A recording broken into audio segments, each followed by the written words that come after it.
I think Drag Me to Hell is a movie that Sam Raimi returned to kind of just because he loves horror, and it was almost his comeback and love letter to horror. And on top of that, it has that sociological message.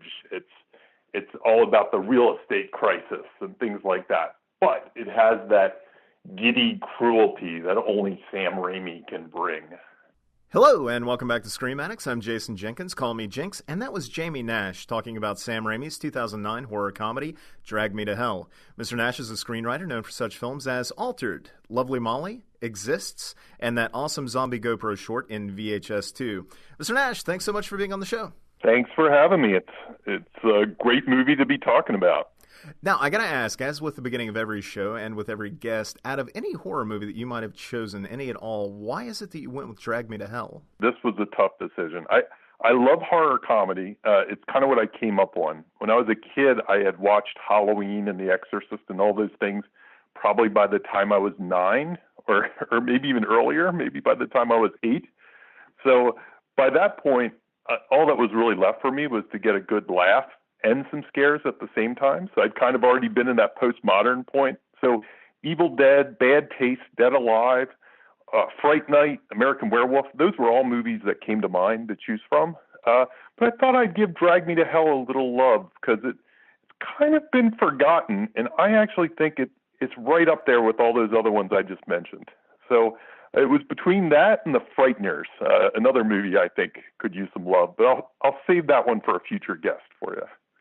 I agree entirely with you about Drag Me to Hell. I think it's a movie that, like you said, it's kind of been forgotten, which is strange when you think about it. It came out in 2009. It's not even a decade old, but when it did come out, it seemed to be a little bit of a critical darling. Like, everyone kind of loved that movie when it came out. Everyone sang its praises quite a bit. It seemed, it made just shy of $100 million here in the U.S. Like, it did very, very well, but not even a decade on, it seems like something that's sort of fallen through the cracks. It doesn't have the same sort of fan following that Raimi's 80s movies does. It's not Evil Dead 2. It's not Army of Darkness. It isn't, it's not held in the same regard. And I wonder, do you have any ideas on why that might be? I'm not exactly sure. I mean, it is a PG-13 horror movie and is probably at a time where the jury was still out on PG-13 horror. Now it seems kind of not a staple, but it's definitely an okay thing. You can have a PG-13 horror movie. Back then it was, and amazingly when I rewatched it, for it to be PG-13 with all the gore and some of the violence it has, it kind of is shocking that it got a PG-13 in some ways. I guess people just wanted to see more Evil Dead or something like that. And maybe the fact that while I believe it's Sam hitting on all cylinders, it is kind of a bit of a greatest hits movie. I mean, he definitely, he goes back to his toolbox and uses a lot of the things he used in those other movies.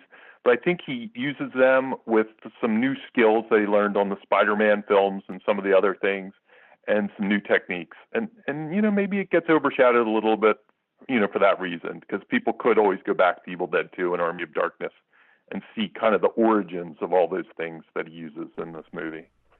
Absolutely. And it is kind of like a stylistic return to form for him. I agree. But it's funny, the movie has more depth, I think, than the sorts of movies he was retreading style-wise, I think. Right. And don't get me wrong, I love Evil Dead. I love Evil Dead 2. I love Army of Darkness. But when you look at Drag Me to Hell and you compare it to those earlier movies, it seemed like he had more to say with this film than those earlier movies that, went beyond simply having a fun gore gag or a fun horror comedy set piece. And I got to admit, though, being a fanboy of, all of those Evil Dead flicks and having grown up on, those movies, I was a little frustrated with Drag Me to Hell when it was announced that he was making it. For years, we were told that there might be an Evil Dead 4. Between Raimi and Bruce Campbell, we got everything from, you're never getting an Evil Dead 4. Well, it'll happen one day. It might happen one day. It's never happening. It might happen. It's going to happen. We're definitely doing it.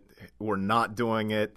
Every convention, one might go to, every question and answer session, that Campbell would participate in, inevitably somebody would ask, and the stock answer would be like, "Oh, I've never heard that question before," you know?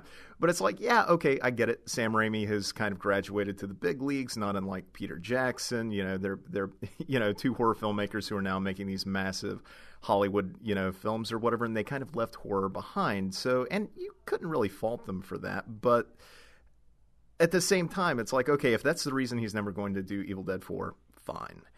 But then he does a little horror comedy, in Drag Me to Hell that's not Evil Dead 4, and so when it was announced, I remember just sort of slapping my forehead and saying, like, at this point, he is actively trolling his own fans, Yeah, well, yeah, and now we know in hindsight that, he came out the big way with the TV show, even though he's not directly involved in the writing or the directing. At least we did finally get that. Yeah, absolutely. So, and I ultimately the movie won me over in the first 2 minutes. I mean, it feels like a much more polished version of early Raimi, like the sort of zaniness and wacky humor and big horror set pieces, and plus a much larger budget, and how that comes together to go on the screen the way it does. It's just really jaw-dropping at times. I remember watching the movie for the first time in theaters. I actually got to preview the movie. I worked at a movie theater back in the day, and it's like 1 a.m. and my jaw is on the floor because I was like, how did this make it to the screen? I don't know that Raimi could have made this movie if he hadn't gotten the Spider-Man movies under his belt by that point. Yeah, no, I agree. That was my take on it. To see a movie like that in a wide release was just, to me, it was especially in 2009. Maybe in 1987 or something like that might have popped through the cracks in some weird level. But the $30 million Sam Raimi being able to flex his muscles, all those things he's learned through the years. It was just, I was amazed by it. Especially once we got to that car scene, the car attack, I was just, I was lost. He had me all the way. So Sam did great. The gumming and the ruler in the mouth and the car crash, like that entire sequence is just so much fun, and one of many in the movie too. And again, it makes me wonder why the movie isn't more loved than it is, because there's so much great stuff in there. And I wonder if it's not going to be, you mentioned perhaps if it had been an 80s movie. I wonder if, much like many 80s movies that we can kind of rediscover today when they, hit like a special edition Blu-ray or somebody brings it up in a retrospective or something, I wonder if Drag Me to Hell is eventually going to find a much larger audience and much more appreciation than it has now, down the road sometime. Yeah, rewatching it recently, I was also struck by how in 2009 it predated some movies like Insidious, and some of Insidious, it reminds me of it, like the crazy titles, that smash in the face and the music. It's exactly the same. Yeah.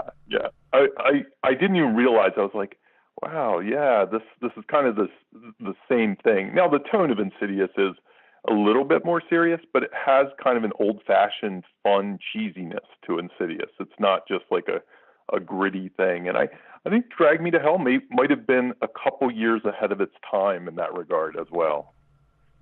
I agree, absolutely. I wonder if, James Wan is brilliant. I love that man's movies, but I wonder if he wasn't influenced in some way by Drag Me to Hell, because the opening titles alone, like you said, the sort of smash cut to the title, the nerve jangling music that rises. It felt, looking back on it now in hindsight, it feels almost like a direct homage, But it's funny, and I wonder if that doesn't speak to the movie being forgotten pretty quickly, because I think Insidious was maybe 2011, maybe 2012, somewhere around in there. Something like that. I don't remember anybody drawing comparisons between it and Drag Me to Hell, even then, even a couple of years after Drag Me to Hell came out. So I wonder what it is about that movie that allowed it to be forgotten so quickly. And I'm not so sure. I really am not so sure. I have some suspicions that we can certainly get into.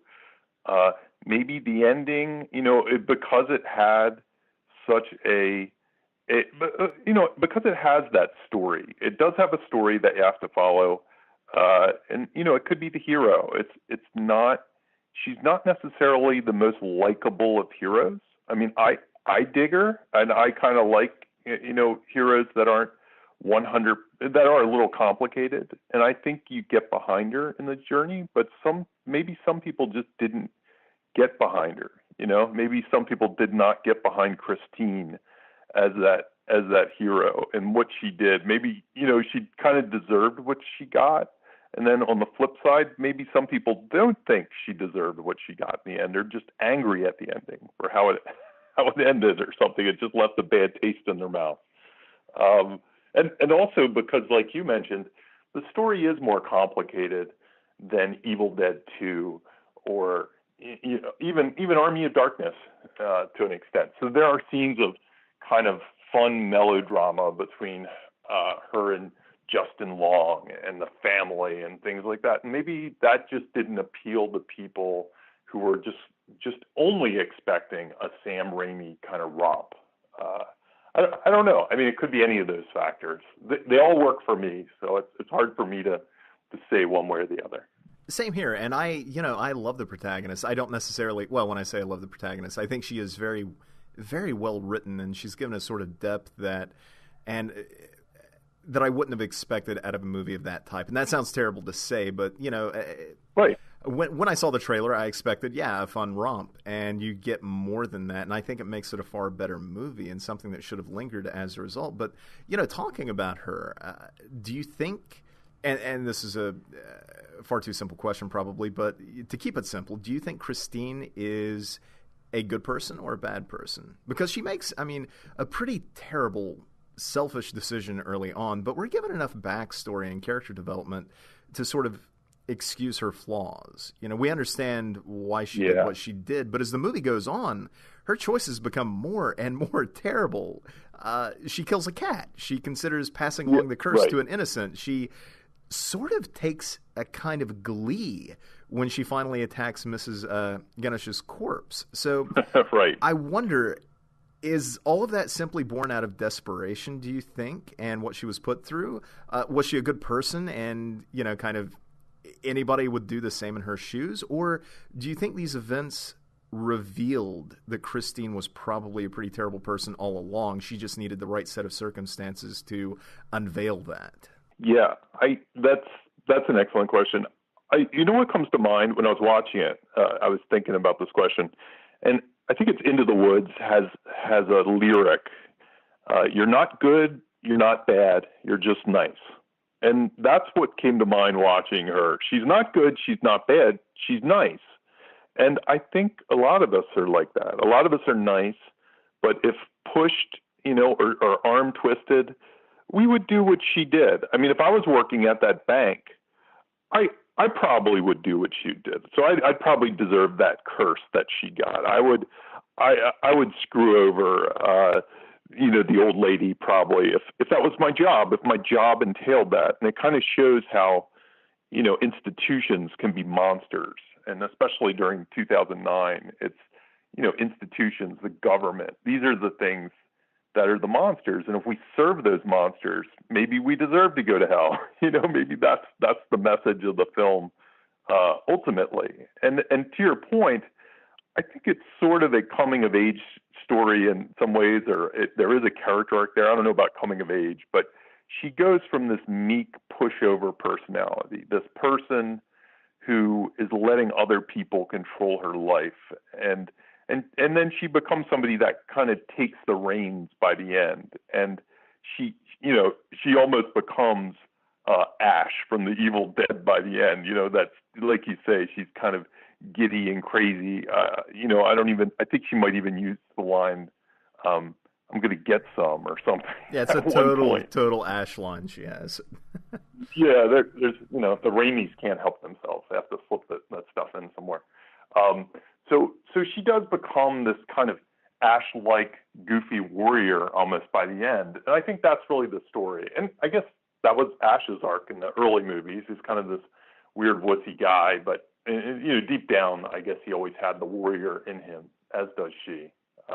It's a little weird seeing the role reversal. I think when you put a female in that role, you probably bring some baggage to that person, and for better or worse, and mostly for worse, that she doesn't get away with the things that maybe if it was Bruce Campbell would. If you imagine that same role with Bruce Campbell in it, you probably don't judge him. You probably laugh him off. There's probably not a lot of, is he good? Is he bad? Does he deserve it?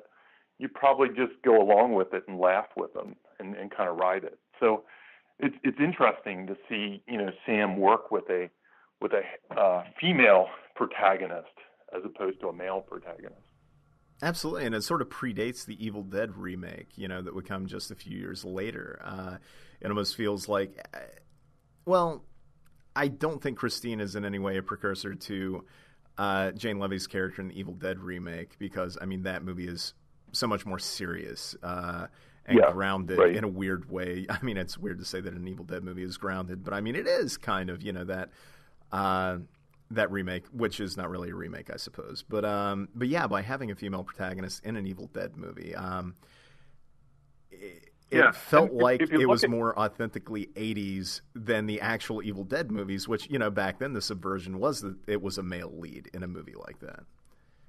Yeah, and if you look at, just to show you how big of a Raimi fanboy I am, I'm all in with Raimi. The Quick and the Dead, he had Sharon Stone as his protagonist in that movie, but she played it so dead serious. She was just totally serious. She didn't have some come get some lines or anything like that. She was kind of boring. I love the movie, but her character is boring in a world of fun characters. She's kind of surrounded by the fun characters. And so he's done that before, but never quite where I really do think Christine kind of becomes an Ash-like character at some point. She's got a silliness to her. She's got kind of a goofiness to her that shows after a while.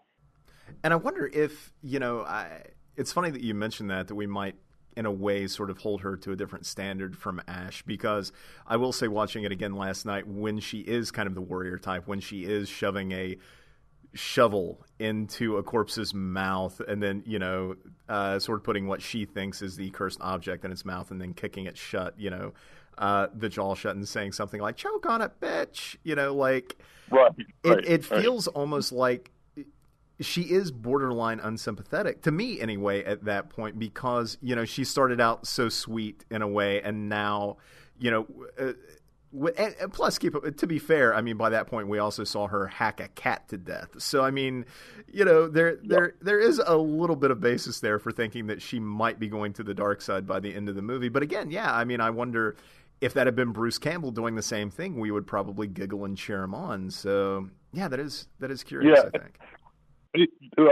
Sam, I remember there's an interview with Sam, and I can't remember, it's probably on one of the DVDs, or he probably says it a lot. And he always goes over the 3 rules of horror movies. And I don't know that I buy his 3 rules of horror movies, but at least for his movies, they seem to make sense. And it's like, number 1 is the innocent must suffer. He always says the poor sap must be tormented. And then number 2 was, I think it was the guilty must be punished. And number 3 was you must taste blood to be a man. So and if you look at Drag Me to Hell, all 3 of those things kind of work. And I think that's how he views Christine. While she commits this sin, she commits a sin that we'd all commit. So in some ways, she's innocent of going to hell. She doesn't deserve what she gets in the beginning. And then, so she suffers still. So we still feel like she's innocent. And then the guilty must be punished. I'm not sure that happens in Drag Me to Hell as much. I don't know if I guess if she's the guilty, she gets punished for it. But certainly the woman giving the curse doesn't really get punished, so to speak, or the demon doesn't get. So I guess she's both the innocent and the guilty in some ways in that regard. And Sam has a way of saying these things that I don't know if he's entirely serious or he almost plays a Sam character in interviews, and I can't necessarily trust him. But I think his last one is the one that I see in all his movies. And I guess it's just a trope of movies in general, but you must taste blood to be a man. I think that's what this movie really is all about, and that's what most of his movies seem to be about, is some poor sap that finds themselves in an unfortunate situation and needs to taste blood to become their true self. You know, they have to be baptized in blood. And I think that's ultimately, you know, all of his horror movies seem to be that story. And even arguably Spider-Man. I mean, I think that's probably very true of Peter Parker. Yeah, I'd say Spider-Man. I'd say probably to an extent Darkman, Quick and the Dead, all of his movies. Maybe not for Love of the Game. Yeah, maybe not. It's exactly what I was going to say. The Love of the Game, Simple Plan, maybe the Gift, maybe. But yeah, Love of the Game, I think, might be the exception. So, yeah. In fact, that movie feels like it almost betrays that by. Oh God, I'm trying to recall a movie I only watched once and was not impressed with. But if I recall, the entire movie is a struggle for Kevin Costner choosing between, you know, his love of the game and his love of, well, the woman he loves. And by the end, the entire movie seems to be a struggle between those two things. And ultimately, you would think that the movie would fall on the side of, you know, he's pitching, what is it, like what looks to be a perfect game. And he's given the option, I think, at a certain point to leave and to chase down, you know, the love of his life. But he would have to give up that dream. And the movie cheats in that it lets him have both. There's like no struggle. There's no dramatically satisfying ending to that movie because he gets everything that he wants. And it's just, what lesson was learned there? I don't think there was any blood to be tasted at the end of that movie in a way. Yeah, I think I watched the whole movie waiting for the Deadites to show up, and it just didn't happen. So I gave up at I had to give up at some point. I like Kevin Costner, but I don't think he would fare nearly as well against the Deadites as Bruce Campbell. No, but he'd have a bat. It would predate Negan, I guess, or something like that, so he could fight him off. I think there is a baseball Deadite movie to be made that Sam's ready to make. But yeah, and I really have to hit the one point I have to hit. There's two great cameos in this movie. One is the car. He puts the classic in this to great use as it's her car. But the other one is, did you notice Octavia Spencer just showing up in the background of the movie in like the early scenes of the movie? No, she works at the bank. Yeah, if you go back and watch it, all of a sudden Octavia Spencer is just there, like looking over people's shoulder. Like, I don't know if it's the nosebleed scene or something like that, but it was an early Octavia Spencer extra role or something like that. It's the most bizarre thing. So that makes one more horror movie that she has in her filmography between that and Halloween 2. That's kind of incredible. I didn't know. That's hilarious. So maybe it's her thing. She needs to sneak in more movies and just appear in the background. But yeah, I noticed that when I watched it this time. There was Octavia Spencer. I had to freeze during it. I think my wife called her out. She was like, "Is that Octavia Spencer?" That's amazing. I need to go back and watch it again now. Yeah, just for that. You have to freeze frame it. You have to be really fast.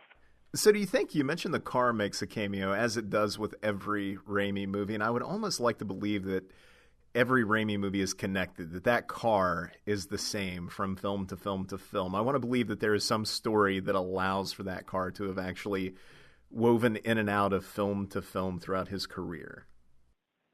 Yeah, supposedly it's in the Quick and the Dead, but I've never heard where. He said it's in the Quick and the Dead somewhere. I don't know to believe him or not. Maybe I should Google it. I've never searched for it. So yeah, no, I think that car is, you know, it's probably the evil source of power or something. There has to be something going on. And then, is it always the same car? Like the car that is in, I mean, I know it's the same model, but I wonder if it's the exact same car. Is he that crazy? Has he moved it to New Zealand now to be in Ash vs. Evil Dead? Is it actually running? I'm fascinated by this car. I am absolutely. I want to own one. I think that would be the coolest thing to roll into horror conventions in. Would be that amazing. Class. I'm surprised it doesn't make more appearances. I mean, if that is the same car from film to film to film, it should be hitting the convention circuit. Like, fans should be getting a glimpse of this thing because, my God, you know. Yeah, I would like to think it's the exact same car. But who knows? I need to look that up, actually. So, yeah, but Drag Me to Hell, speaking of the car, so it has all of the Sam Raimi classics. There's flying eyeball shots. There's the crazy POV. There's almost the evil force POV shot at times. There's the giddy laughter, the puppet, the wacky Pinocchio-style puppeteer. I mean, he throws in like every one of his signature horror movie kind of things. But then and again, this could almost detract from people, because I think some of the things people love about Evil Dead and Evil Dead 2 is he was doing things that he probably had no right to do on the budgets he was doing. He was somehow exceeding his budget and giving you shots you had never seen before, even though he only had pennies to do it. And maybe when you see somebody that has $30 million do those same things, maybe they just don't pop as much for you. That giddy energy he has for all that stuff. Maybe you're just not used to seeing those in such a polished manner or something like that. As for me, when I watch them, I just wish more movies would have that kind of giddy energy, going for it throughout the whole movie. So for me, I loved all those callbacks and all those things, because I can't get enough of that stuff. And I think he used them in the right places. That's the key. It wasn't like they ever felt forced. He kind of, again, he constructed scenes using his, madman's toolbox, and I think that's what I love so much about it. While he also constructed a full kind of beginning, middle, end story that he hadn't really done, in my opinion, before, which is a lot of credit to him, because Ivan and him wrote that script, so it wasn't like it. It almost doesn't feel like the same screenwriters as like, Evil Dead or Army of Darkness. It feels like a different screenwriter, and that's what's kind of surprising about the whole thing. That's why, on second, well, this is probably like my fifth watch that I've watched it. It really held up. In fact, I even liked the movie a little better this time when I watched it than I think I probably liked it back in 2009. I'm going to say something that's going to catch me a lot of hell, almost certainly, but watching it again, I always kind of felt this way, but watching it again this time, I'm pretty certain. I think it's a better movie than any of the Evil Dead films. I love the Evil Dead movies, and I'm not knocking them for that. Those movies are always going to be classics, and I'll always have a special spot in my heart for them because I grew up on them. But watching Drag Me to Hell, on every level, it's a better movie, I think, than any of those three films. I mean, it has a stronger character. It has a better arc. It has a better story with more to say than those movies. Not that those movies needed that, but, on a story level, it is a better film. And not only that, but, when you look at what the Evil Dead movies have to offer, they're fun. They're a blast to watch, and they have these amazing set pieces. But Drag Me to Hell takes everything that he did in those movies, and it perfects it. I think, look at the parking garage set piece. That is Evil Dead 2 perfected. That is taking that balance of horror and humor and just polishing it to a degree that we had never seen before, I think. And plus, the sound design. When you think about the Evil Dead movies, the sound design was always a huge aspect of those films. Drag Me to Hell has an even better sort of nerve-jangling sound design to it. And, he strikes a great balance with all of those wacky shots, but he never sort of fully lets the movie descend into, complete comedy or even camp. And that must have been such a tightrope to walk, I think. And he certainly attempted stuff like that, I think, in his earlier movies. You look at Evil Dead 2, the sequence where Ash's girlfriend is sort of dancing, her corpse is dancing outside. Like, that is, in a way, comic, but at the same time, like, it is kind of sad in a way. Like, Campbell plays the sort of tragedy in that scene, I think, a little bit. And that's a weird mix. But when you watch Drag Me to Hell, I think it's all of that stuff sort of... Again, I don't know what else to say about it except that I think it is a perfected version of what he had done earlier. And that is... People are probably going to raise hell for me saying that, and I completely understand it because those movies are, it's borderline sacrilege to say that, but I think it's true. I think it is the better movie, and I wish, the fact that we only got that, in 2009, it's almost a tease in a way because he had left horror for so long and he graduated to doing, some great character pieces like A Simple Plan and The Gift, and then he started doing like the big budget studio movies like the Spider-Man films, and then eventually the Oz film, which I am not a fan of really at all. But him doing Drag Me to Hell, it felt like he might return to the genre with more frequency, and he did it so very well. One could only wonder, oh my God, what will his next horror movie be like? How great is that going to be? And then he never really came back, and it makes me sad. Yeah. And so first of all, I think you should watch your buttons, because someone is totally going to put a curse on you for saying Drag Me to Hell. So hold on to your buttons, okay? And I'm not going to stand next to you if I meet you at a convention or anything, just in case the 3 days are up and something, get a fly up your nose or something. But I know exactly what you mean. Well, I agree with your point, but again, I don't dare speak those words, because Evil Dead 2 is probably one of my favorite movies of all time. And yeah, I don't want a curse put on me at all.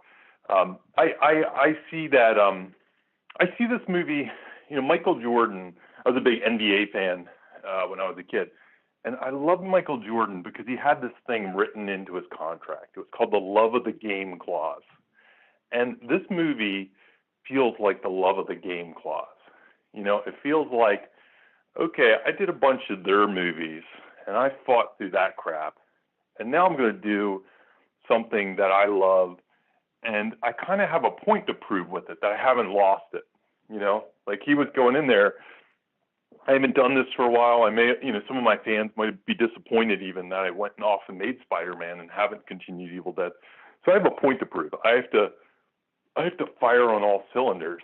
And that's what it feels like he's trying to do, almost in a way, and I'll take my own flack for this, that maybe George Lucas wanted to do when he did the prequel. It was like, he was like, okay, well, now I know how to make movies, and I understand technology, and I can do exactly what I want to do, and I'm going to do it. I think that's almost what Raimi was bringing to Drag Me to Hell. He was like, back when I did those other movies, I didn't have the budget, I didn't have the know-how, I didn't have the friends or the resources, but now I have all those things, and I can bring them to bear, and I'm going to do it. And every single scene of that movie, because that's the one thing I really appreciate about Sam, is even if it's a boring, talky scene, he's like the best of entertainers. They're just desperate not to bore you.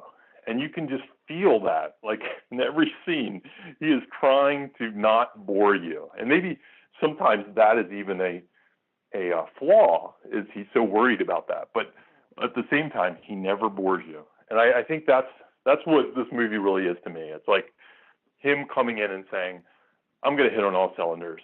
And he does. And I'd even point to the music. Like he's got Christopher Young there, who I think is a really underrated composer. He's brilliant. Yeah. And why that guy isn't up there with some of the other big ones. And this movie, I never realized until I listened to it this week.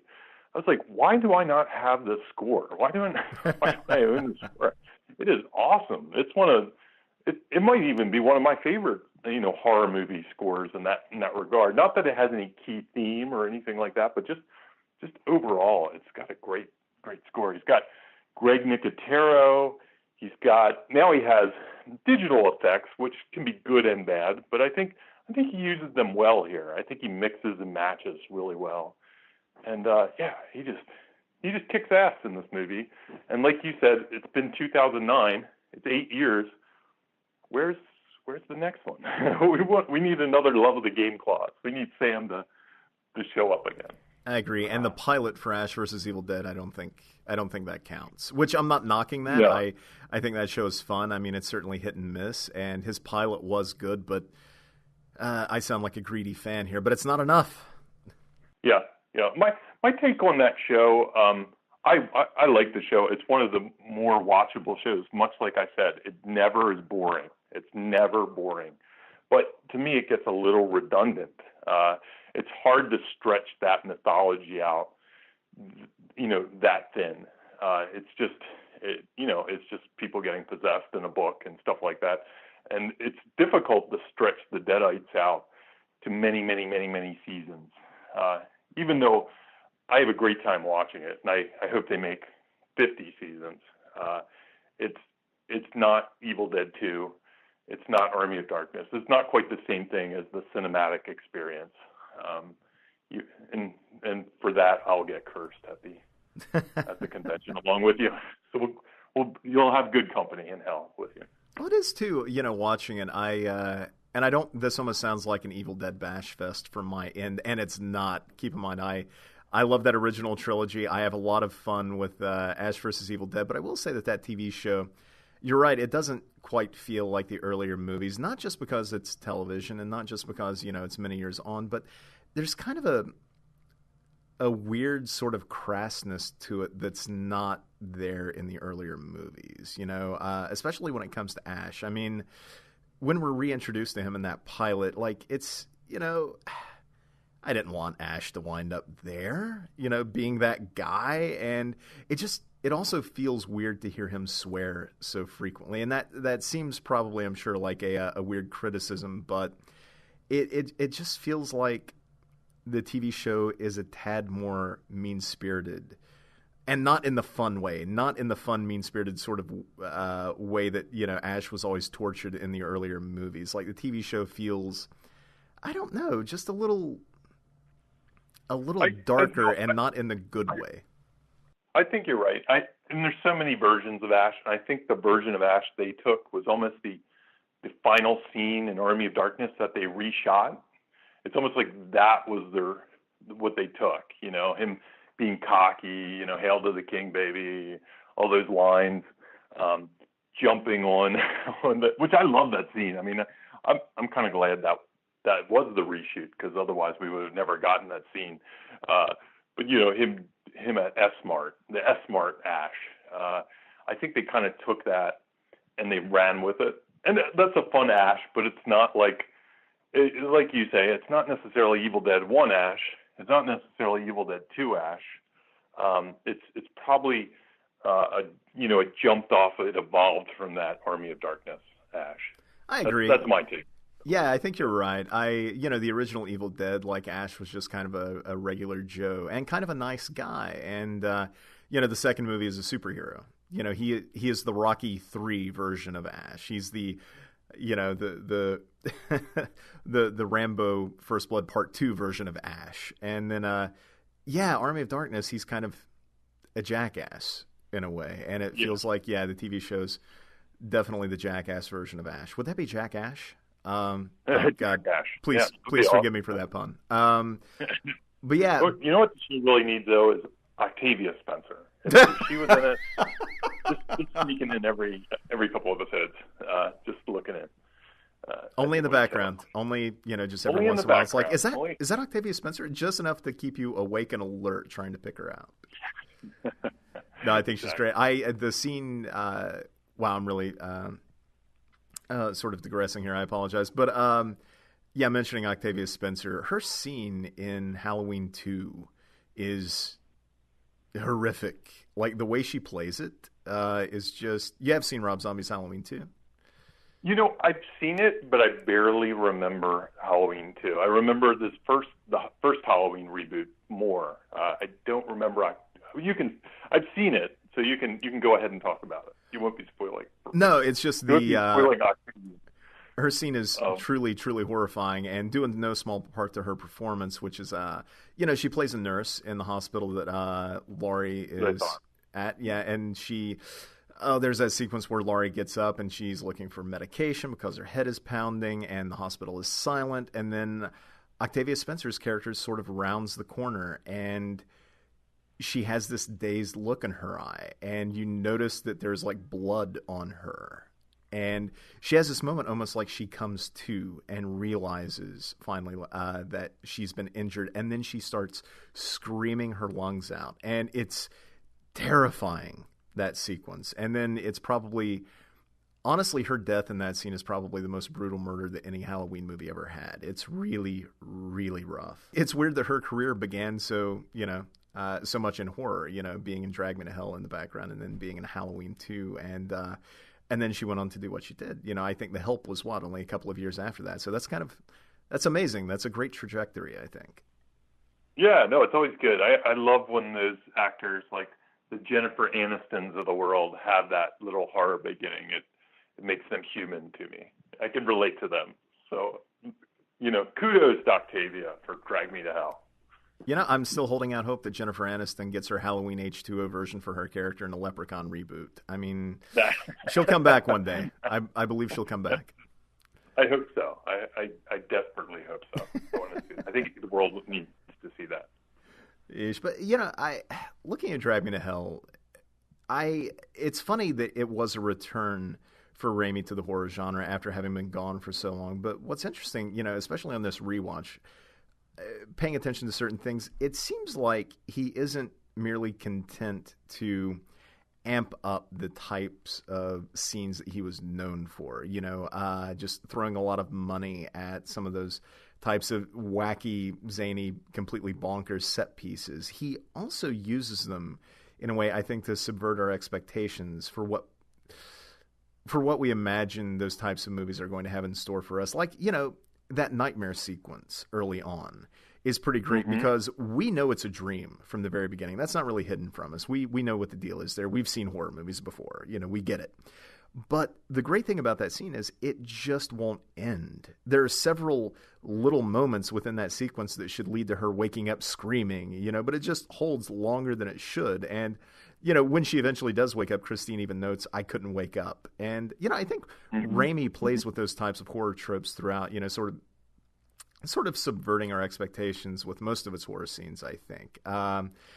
And not only that, but again, sort of skillfully dancing back and forth between the horror and humor and action, I think. Like, he really pumps up the action in a lot of those scenes in a way that that I don't think even I expected, being a fan of his, going into this movie. Even down to the Ganush scarf attacking Christine in the final act. It's just so insane, but I love it so much.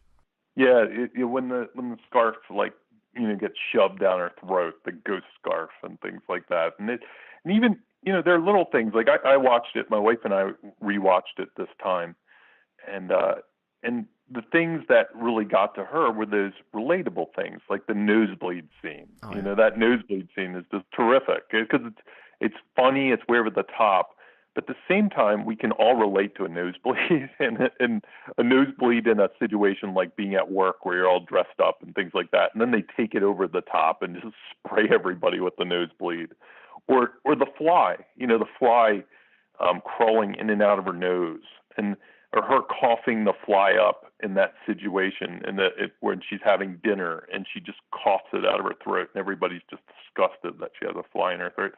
It's this kind of almost relatable horrors that I think are in some ways, I don't know if I want to say are new, but he seemed to really be concentrating on those as well, and he takes them way over the top in his own Sam Raimi, genius sort of way.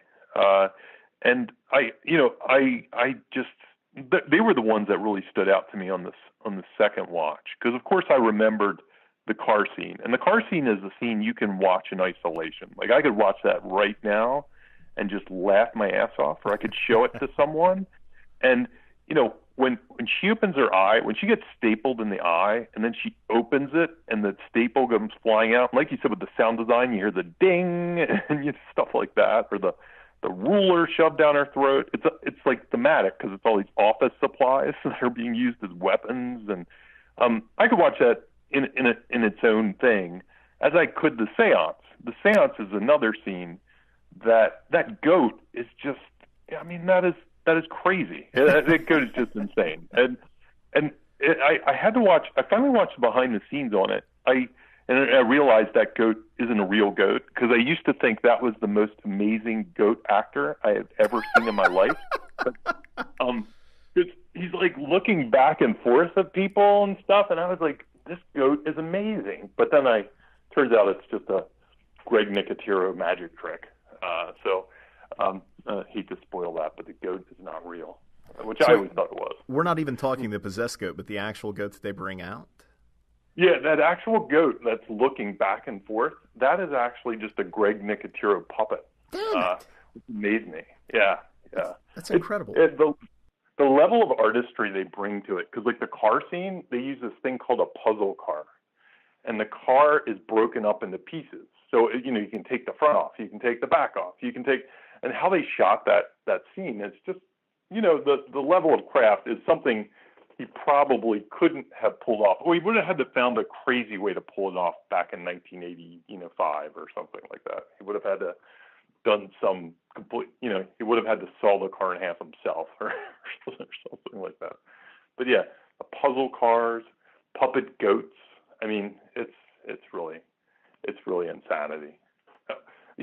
One thing we haven't touched on either is kind of in 2009, one of the things it got raves for was that it kind of was a message movie. That was the time when the real estate crisis hit and all that stuff. The people were being foreclosed on their homes and all those things.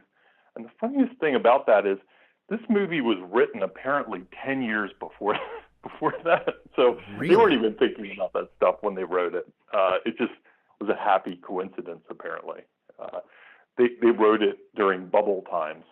And even when you think about it, like part of me was thinking that if the banks had foreclosed on more people and were strict about their policies, I don't know, if they were more monsters, it probably would have saved everybody's bank accounts. But, I think the problem was they probably would have given her another loan and doubled down on it and made things even worse back in the day before they kicked her out of her house.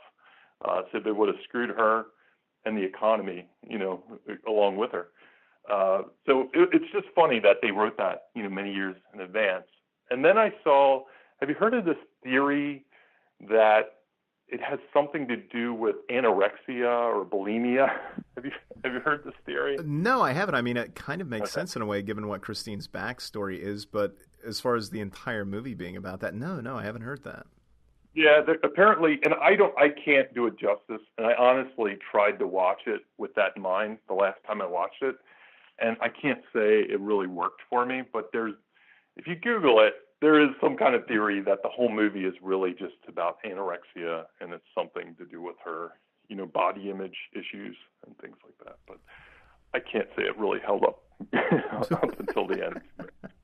Yes, she eats ice cream when she's upset, or something like that. But that's about all I really saw in it. I didn't see too much else. But yeah, Google it. Let's check that out. Talking about the sort of loan that she ultimately doesn't give Mrs. Ganesh, there is this sort of thread throughout the movie where, forgetting the fact that she's sympathetic at times and unsympathetic at others, there's a sort of, not a subplot, but they keep touching on this idea that she can't admit that the decision not to help Ganesh was hers. She always blames it on her manager, and in such a way that it feels like she might even believe it too. Anytime that is raised with, say, Ganesh's granddaughter at first, or her boyfriend, at a certain point, she always says, it was her manager, he was to blame, he was the one who did it. She was just an employee. And It's funny that is sort of a struggle for her throughout the movie, even as she's getting the hell beaten out of her, and even as she's going through all of these tortures, and she's not admitting that. And then finally we have that, what we believe to be a triumphant ending, and that allows her, once she actually wins, and once, I don't know how remorseful we're supposed to believe she is, after having, again, shoveled open a corpse's mouth and condemned the woman to hell now, but after we have that triumphant ending, she is finally able to tell her fiancé that, it was her fault. And it almost seems like she gets rewarded for it, because, he just kind of looks at her and smiles and says she has such a good heart.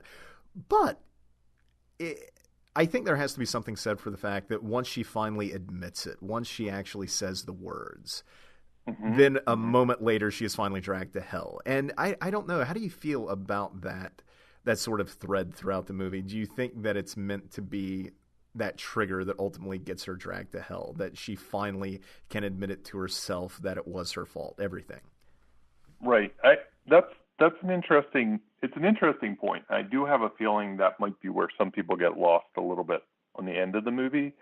Her boss, they make a point of saying, like, she goes to her boss and her boss says, they make a big point of this. He goes, "It's your call, Christine," right before she does it. And then she marches out and she makes the call. So, because I didn't think the movie would work if it wasn't her call. If she really was just doing her boss's bidding, but she has a choice. I mean, there's a lot of pressure on her. There's societal pressure. There's boyfriend pressure. there's employee pressure. But at the end of the day, she does make the choice, and she can't blame all those things because she made the call. And like you said, I think the way most movie logic would work is if you, in the end, saw what you did and acknowledged your mistake, then you'd be forgiven and you wouldn't get dragged to hell. You'd learn your lesson.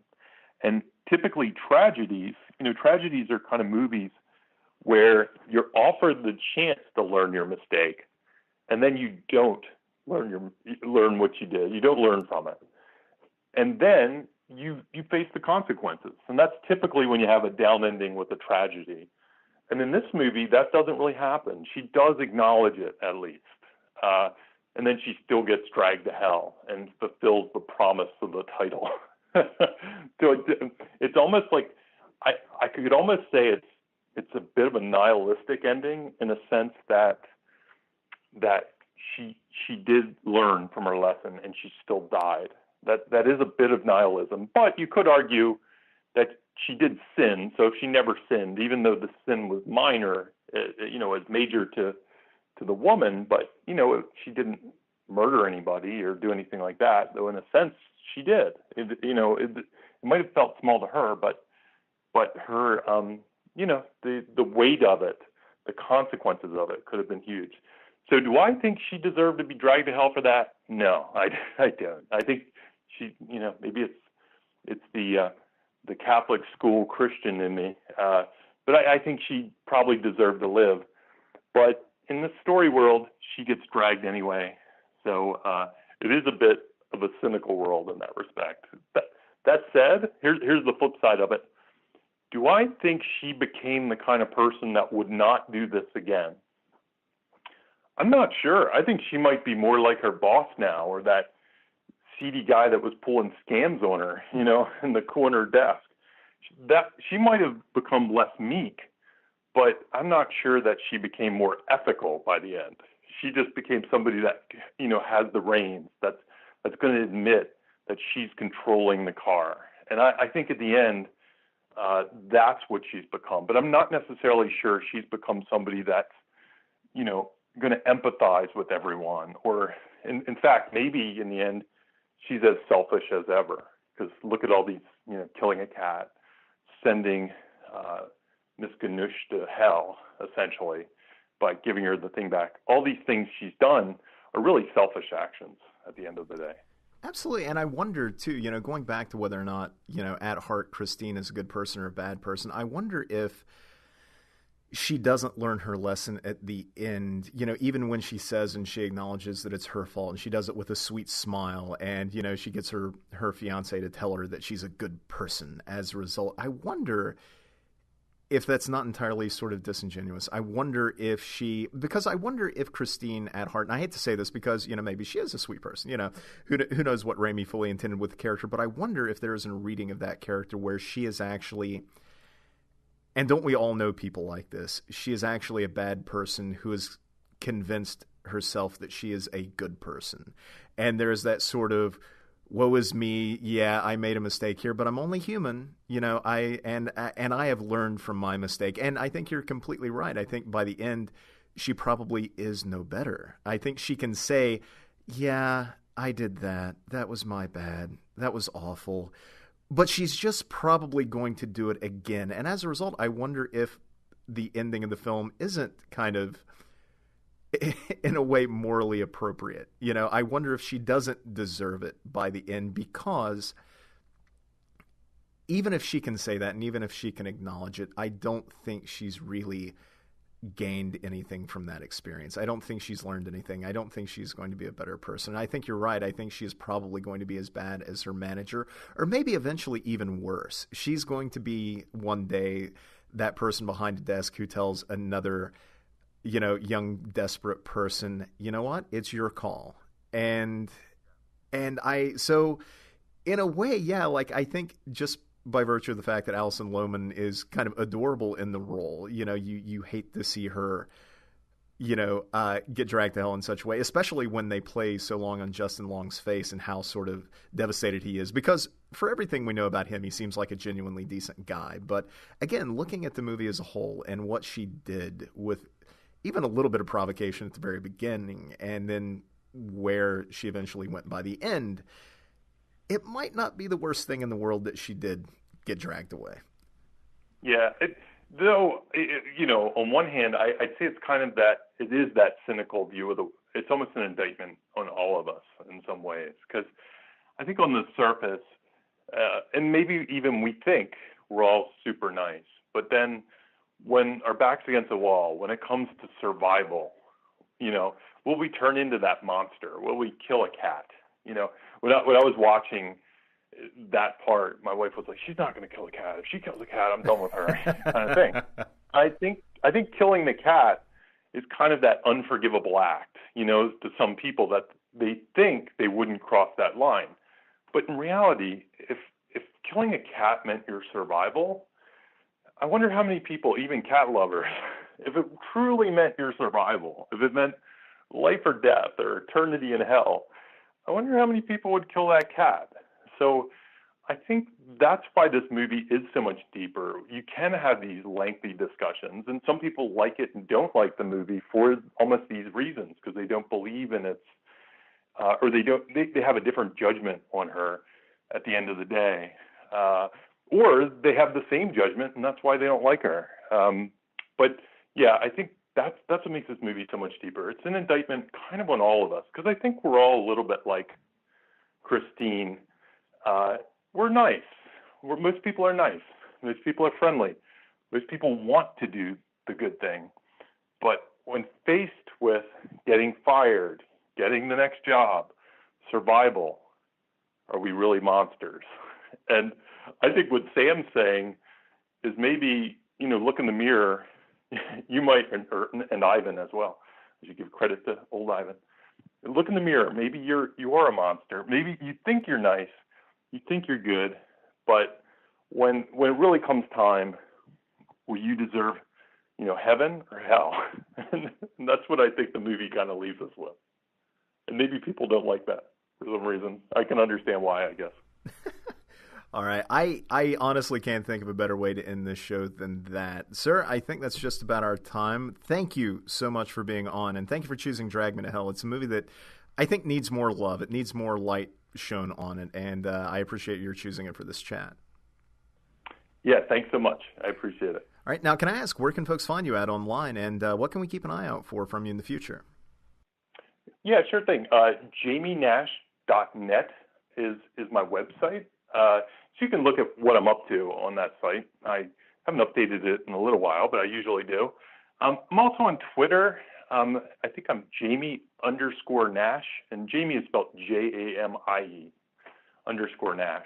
So please follow me there.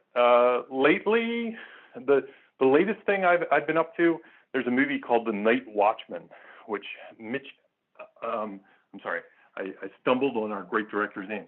Mitch Altieri directed The Night Watchman. That's probably my next thing due out. It's playing the festival circuit right now, but rumor has it distributor is being signed as we speak, and hopefully it'll be out sometime this year. So, and that's a horror comedy. So I practice what I love. Excellent. All right. Well, thank you again. And thanks to all you listeners out there. As always, please make certain to like, subscribe, share, rate and review us on iTunes. Tell your friends about us. And until next time, folks, thanks so much and have a great weekend.